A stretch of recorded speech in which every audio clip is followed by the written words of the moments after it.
Seorang pria berinisial W, 55, menyerahkan diri ke Polsek Kembangan, Jakarta Barat, usai membunuh istrinya, S, 49, pada Selasa, 23 September 2025. Penyerahan diri itu dilakukan sekitar 2 jam setelah aksi pembunuhan, yang menurut polisi dipicu oleh perselisihan rumah tangga.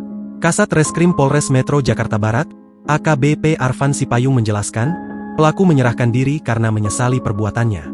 Setelah itu, dia langsung sadar untuk menyerahkan diri karena memang merasa bersalah, kata Arfan, Kamis, 25 September 2025. Arfan menambahkan, W membunuh S menggunakan tali tas milik korban. Tindakan itu berlangsung spontan akibat emosi sesaat, bukan pembunuhan berencana. Motifnya karena memang ada perselisihan, masalah rumah tangga. Pada saat berantem, ada emosi sesaat.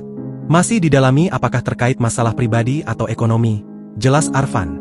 Polisi menyebutkan, pelaku kooperatif selama proses pemeriksaan di Polsek Kembangan. Arfan menambahkan, gelagat penyesalan W terlihat jelas, sekaligus menunjukkan kesedihan atas kehilangan istrinya. Sebelumnya, korban ditemukan tewas di sebuah rumah kontrakan di Gang Pandan 2, RT 11 RW 05, Kelurahan Kedoya Selatan, Jakarta Barat. Kanit Reskrim Polsek Kebonjeruk, AKP Ganda Jaya Sibarani mengatakan, tali tas yang digunakan untuk membunuh korban sedang diperiksa oleh pihak medis.